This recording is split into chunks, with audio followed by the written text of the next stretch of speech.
Hey everyone, welcome back to the Above Board podcast. And as always, when it comes to difficult conversations, I like to bring on my work colleague and counterpart, Michael Scott. Hey buddy. Hey John, how's it going, man?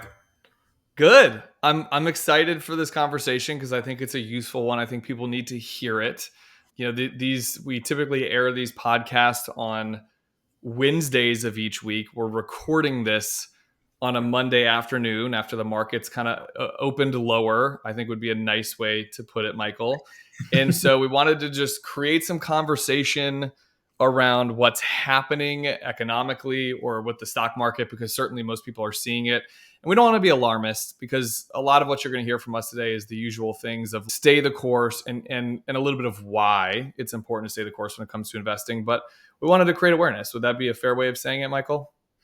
Yeah, and I think right off the bat, even though I always get to come in and discuss these fun topics, I think the first thing I think we want to put across to everyone is, even though the market's red today and it's very red in certain areas, the sky's not falling. Realistically, we're kind of in a garden variety correction at the moment. Did it kind of come on us very quickly over the past week to 2 weeks, depending on what index you look at? Yes. But we're really only down around 10% on some of these big indexes. This is a garden variety correction, which quite honestly we're due for. And we can go in and talk about the whys fundamentally and technically this happened, maybe why it happened quickly. But we're really just kind of in a garden variety correction at the moment. Anything can change. We're not saying that the market can't go lower here. But the number one thing I look at to say, are we crashing or are we correcting at the same time, is if equities are coming down, what's happening with the bond markets? And really, as equity markets have been going lower, bond values have been going up. Yields have been coming down. So when we look at monies being pulled out of equities, a lot of it looks like it's flowing into bonds because those yields are going down, meaning the prices are going up.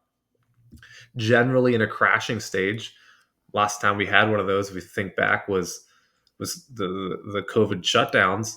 Didn't matter what asset you were losing value because all the money was going to cash. This time, we're seeing bids and bonds, which means that we're not really crashing. We're really just correcting at the moment.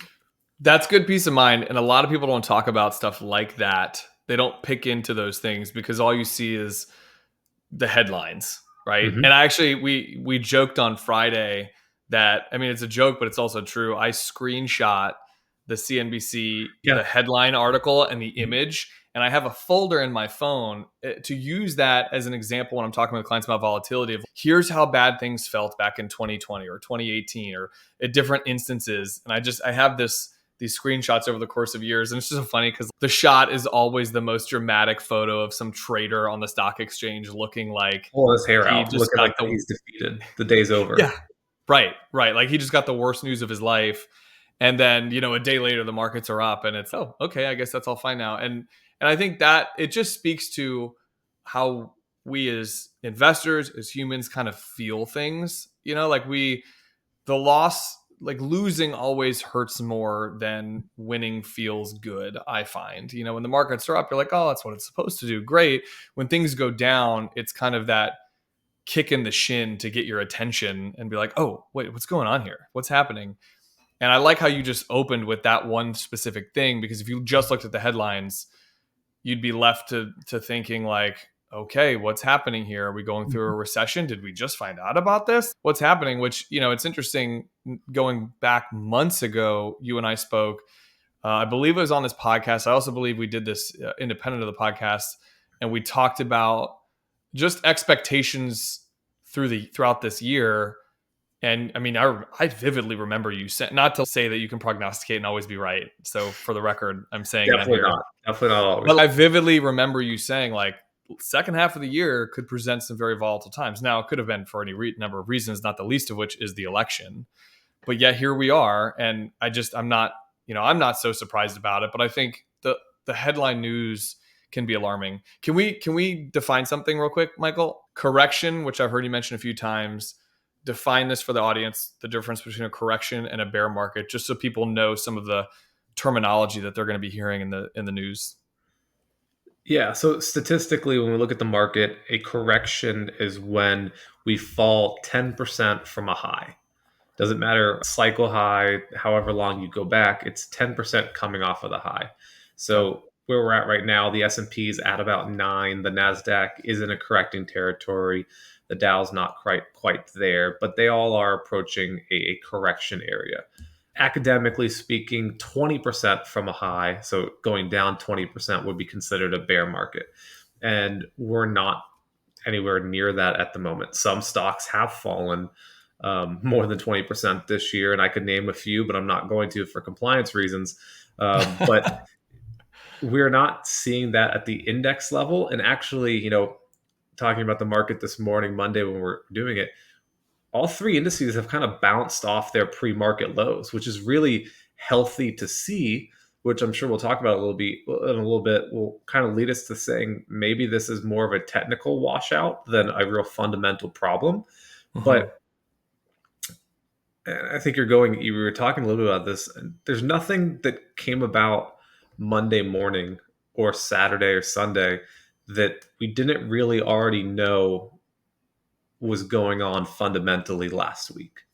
There were some technical things that potentially happened over the weekend, but fundamentally nothing changed in the economy. So I say and that's extremely important because there were three key pieces of information that we heard last week. It was the Federal Reserve meeting, it was an employment report, it was a manufacturing index. And we got those three numbers coming out last week.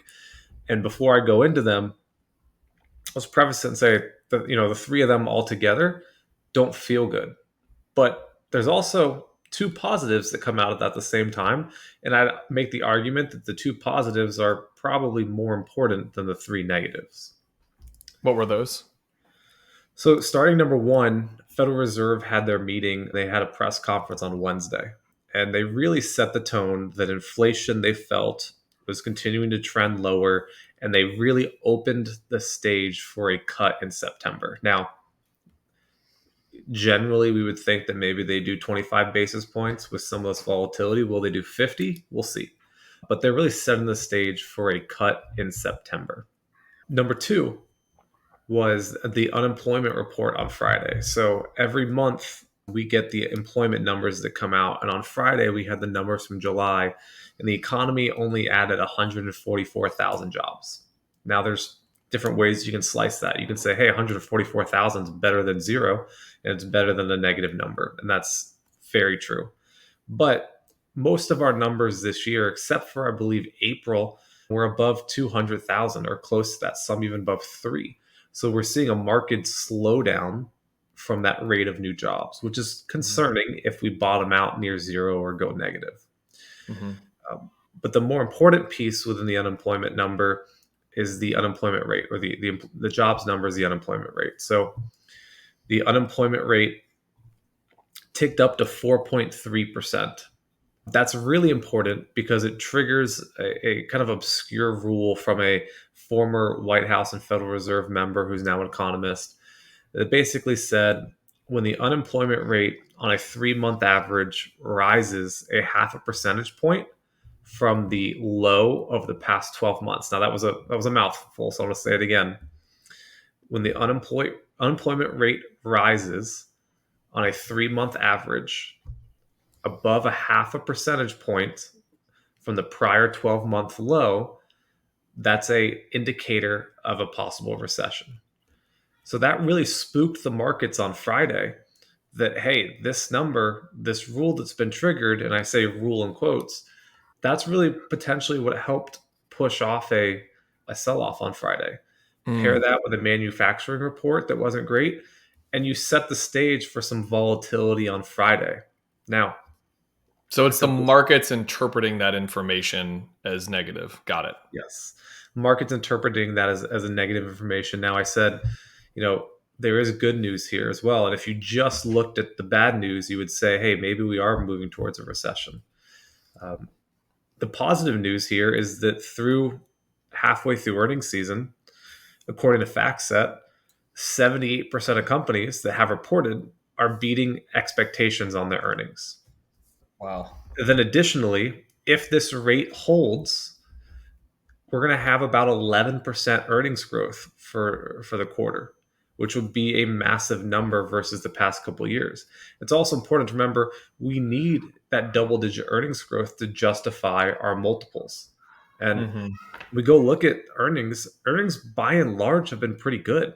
Companies are getting dinged on their stock price because revenue oftentimes is missing, but earnings is coming through in a very positive manner for a lot of companies, and it's actually looking very positive. You pair that with the Federal Reserve's or the Atlanta branch of the Federal Reserve's GDP projection of a 2.5% growth for the quarter.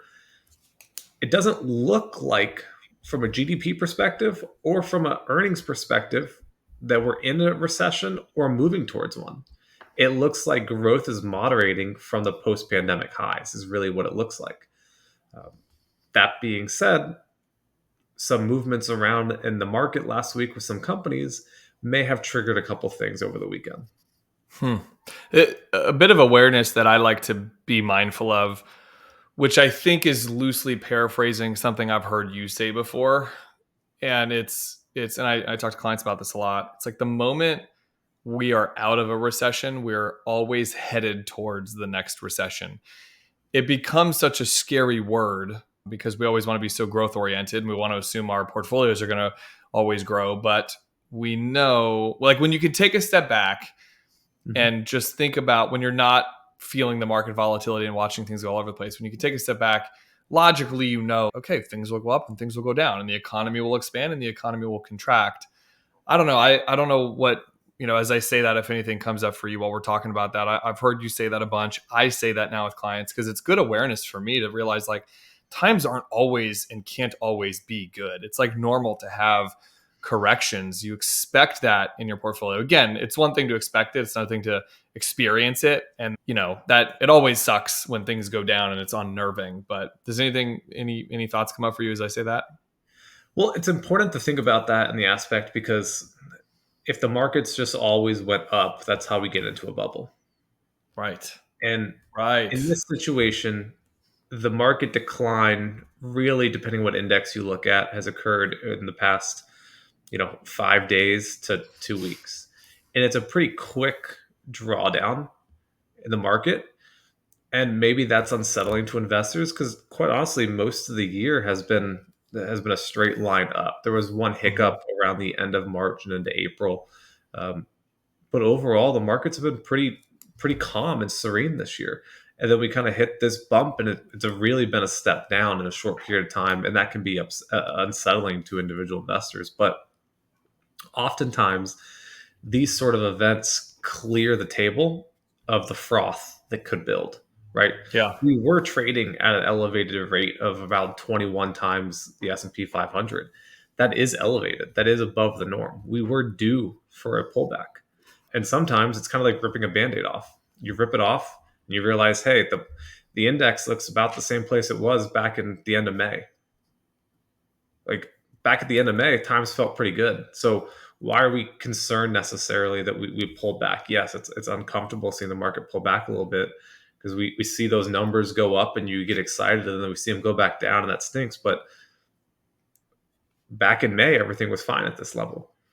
And there's Yeah. nothing really yet to suggest that the economy has fundamentally shifted in a negative manner since then. Yeah, something that I really very much appreciate about you as well as Matt. I think it's a little bit of just our style in terms of how we view financial planning is because, again, you could walk the line of, I don't want to be an alarmist. I don't want people worrying about things they don't need to worry about, but I do want to address the elephant in the room of, hey, there's a lot of volatility in it. I think we should be talking about it. And I came to you literally like 30 minutes before we're recording this saying, hey, will you jump on with me and talk about this on the podcast? Because at the end of the day, even if you as a listener or you work with a financial professional, whether it's us or somebody else, even if you can logically rationalize this stuff, it's still, I think, important to hear from your people on these things. And you specifically, Michael, being a CFA, I mean, this is a world I mean, you came ready within a half an hour. Everyone listening to this needs to know Michael had the amount of data and research Michael had ready for this conversation, which we're only going into a tenth of it because we realized that it's something that's potentially only interesting to Michael and I, and not everybody listening to this. But I just think it's important to hear. We love leaning into times like these because I always feel like that's when you need your financial person to be giving you either perspective or advice or whatever the case may be. So, with that in mind, what can somebody be doing right now with all this information? So I think you gave us a lot of good awareness of, okay, here's some positive things that are happening. Here's, my interpretation of what's going on. But with all that being said, what are some thoughts for you about what people can be doing? And I've got some too. I've got a list. So maybe we can kind of like ping pong back and forth. Would you like me to start, or are you good if I throw I'll that to start you with, and next? I think Okay. one of the most interesting ones, I think, and the one I probably most appreciated this morning was one client emailing us saying, it looks like it's a good day to go shopping, good day to go buying things. And if you, that doesn't work for everybody. Everyone has different risk tolerance. But if you're somebody who has the ability to go buy more things, there are great companies that are on sale today that were priced much higher a week ago. The indexes are much lower than they were a week ago. But fundamentally, if you believe that everything is okay, you're buying stuff on sale, and that's an opportunity. So if you have the stomach to do it, it's a really cool opportunity now to go buy some things that are on sale. Something I'd like to add to that is just the perspective of the importance of staying invested for the long term. And what I mean by that, I mean, I guess everybody knows what I mean by that, but I think that a lot of times, sometimes, not necessarily our clients, but like people maybe think like when this stuff happens, oh, should I trade out? Should I trade back in? And Matt always says this. That's so hard because you have to be accurate twice. You have to be accurate on when you get out and when you get back in. And something that we've learned over the years, and data supports this, like when you miss just a handful of the biggest trading days during the year, the negative impact that can have on your return. It's something like from 1990 to 2020, the S&P 500, I would say like on an annualized basis is around like 7.5%. If you miss the 10 best days during the trading period, it goes from 7.5 to, it gets cut in half, like around 3.5%. And you've seen those charts too, Michael, where it's just mind blowing to see the difference in what happens if you miss the 10 best days or the 20 best days, how much that can erode performance over a long stretch of time. Which then for me just kind of is a good reminder of, okay, so let's take the emotion out of investing then. So you said maybe this is a good opportunity if your portfolio is a 70-30, but now your that 70-30 has been reduced to 65% equities because equities are down. Maybe it's an opportunity to diversify back in, as an example, maybe. But I think diversification and auto rebalancing for me, we're very rules based in our approach. And those two things I think are really important. Just that awareness to know. And by the way, I've heard you say this, Michael. Tell me if I'm wrong, but aren't the biggest up days usually, we're not making this a universal absolute statement, but the biggest up days are usually somewhere clustered around some of the worst That, days. that's the real struggle that's not discussed in those studies, is that oftentimes the best days are clustered very closely to the worst days, Right. which magnifies the problem of being right twice. If you can, we can all sell when the market goes down the first time 5%, and that's fine. But knowing to buy it back in the next morning when it bounces up 3 to 4%, or if it does, I'm not saying it's going to tomorrow, but oftentimes that the market does bounce even in the drawdown. And if you miss that bounce, that really can hurt you over the long run. So that's one of the big reasons why it's difficult to time, is the best days are often clustered with the worst days. If they're often not found in, for example, like 2017, where it was just a stair step up to the left very passively. Uh, so it's very important, like you said, to stay invested and make those changes that you are supposed to be making automatically. They're auto rebalancing, stay in the rules based approach. I think both of those are really important ways to handle it. And the final thing I would say is, this is not going to be the last hiccup in the market this year, probably. It's probably not going to be the last hiccup either one of us experience in our lifetime. If tomorrow or today truly did start a recession, it's not going to be the last recession that most of us experience either. We're going to have this occur. So oftentimes what I like to tell my clients that I work with, or people we're advising, is to turn the TV off, stop worrying about it from that aspect, and then go out to dinner and look around at how many other people are out at dinner at the same time with you, or go to the mall, or go to wherever you shop, and realize there's a lot of people out there. If you're the only one eating dinner, please call us tomorrow and let's talk about it, because that signifies other issues. But oftentimes there are a lot of people around, and the economy is doing all right, even if the markets are going through a tough time. Hmm. I like that. There's a quote that I think applies to some of what we're talking about, which is just stop looking at it, and just focus on life instead. And it's from this little known investor. I don't know if you've heard of him. His name's Warren Buffett. Small one, small one. And it's that somebody's sitting in the shade today because someone planted a tree a long time ago. And so that whole analogy around this quote of planting a tree, inevitably it takes root and it grows over time, but you don't dig it up every month or every quarter to check on its progress and see if the roots are taking hold. You don't uproot it and in the winter time and store it in your garage to protect it from the environment. The leaves fall off. It might look like the tree died in the winter, but then it blossoms in the spring. For me, it's just such a good analogy, because I think we get so focused on what's happening right now, the headlines we see, the attention grabbing things that come through on your phone as notifications or alerts. So looking at the stock market and trends of like weeks or days, you can sometimes forget to just give it room to breathe and grow. And then this kind of all goes back to, do we have the plan in place? Are your, whether it's working with us, I'm saying we as the listener, if I'm listening to this thing, is there a plan in place? Is there an allocation already working for us? Are we diversified? If you can say yes confidently to a number of those things, then, maybe like you said, you just get up from your computer or your phone and you go out to dinner with your family and you get to experience what the economy is actually like at the moment. I don't know. That's what do you think? Does that resonate? I think so. I think it makes a lot of sense. You can't micromanage the portfolio. You build the asset allocation in a way that it's going to weather the storm, and that means at times it's going to be in a storm. And right now, we're in somewhat of a storm. It should not be very long lived. We don't think it's a economic hurricane or anything like that, but it is a hiccup. The markets are correcting a little bit, but the portfolio is built to handle that. So Yeah. let the portfolio do what it's supposed to do. Now, that being said, there are changes in your lifestyle. You're in retirement, if there's a catalyst outside of the economy, but a change to your lifestyle that dictates something, that's a different story.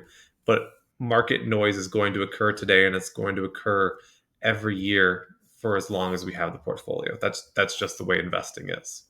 Yeah, I love that. That's just the idea of focusing on what you can control, like the things happening inside of your life and in your environment or with your family, not all of these other factors and then this just hand wringing worry and stress about things you can't control is only, honestly, at least for me anyway, it's aging me faster. So why worry about things we can't control?